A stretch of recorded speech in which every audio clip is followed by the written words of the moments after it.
This is Clive, and he's waiting nervously for one of the rarest lifelines on earth, a liver transplant.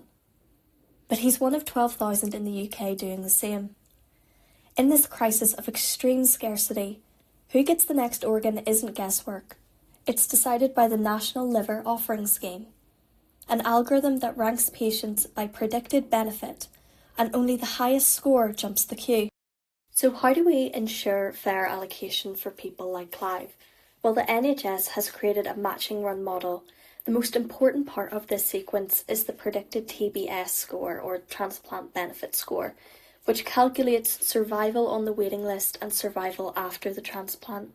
But the weighting of these variables is not transparent, and the scores are expressed as a 5-year survival probability rather than time, which adds to the opacity.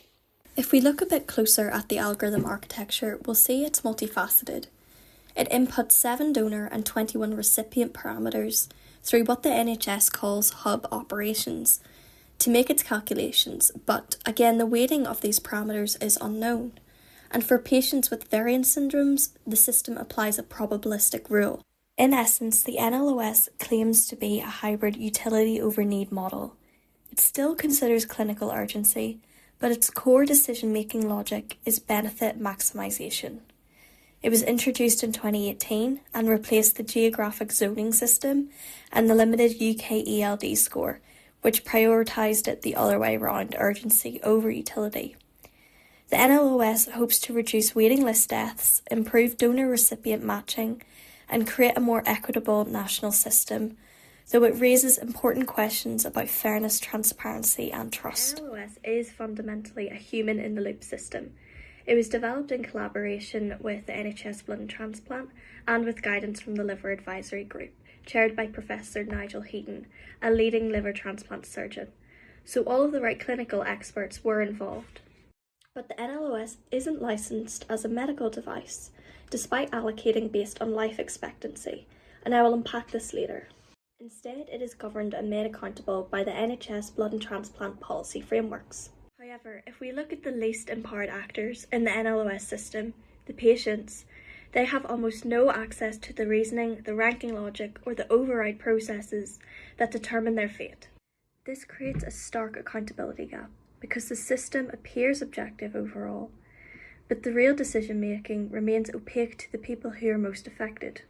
Okay, let's put this under the knife and walk through some top-tier critical legal issues.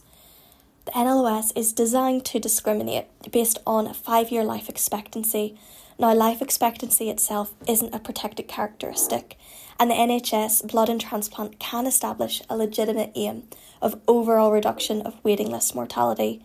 But the moment those predictions correlate with age or cancer, the system crosses into sensitive territory under the Equality Act, and this is exactly what happened. This is Sarah Meredith, a 30-year-old who was told she'd wait around 65 days for her transplant. Under the NLOS, she waited more than 2 years. She was never told that an algorithm was determining her priority, and the lack of transparency alone raises classic public law concerns like procedural unfairness, failure to give reasons, and a breach of legitimate expectations. But the deeper issue is structural. When we look at the Lancet's publishings, in the first 3 years, the NLOS produced age-skewed outcomes.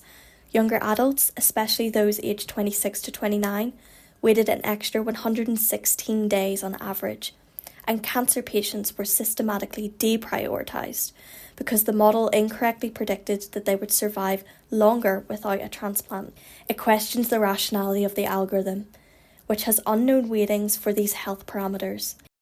In its first 3 years, the NLOS was considered an outlier compared to international systems like in the US and Eurotransplant, and this resulted in an emergency revision in 2022. As I mentioned previously, it isn't licensed as a medical device, so if we magnify into the NLOS, it sits on a very wobbly cornerstone, a regulatory vacuum even. So the solution? Well, in the UK, the Public Authority Algorithmic and Automated Decision-Making Systems Bill attempts to fill this gap, but it has not been passed.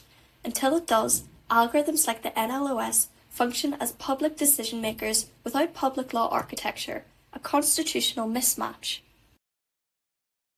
So what is our diagnosis? It's that a system can be clinically efficient yet constitutionally defective. The NLOS reduced waiting list mortality overall, but it did so by embedding irrational predictions and disproportionate impacts on protected groups. In public law, effectiveness never excuses irrationality, indirect discrimination, or procedural unfairness. So the final dissection of the NLOS is this. Yes, it did work in aggregate, but it was built on irrational predictions in the first 3 years. And its continuation to function was justified by superficial optimization, which hard-codes discrimination.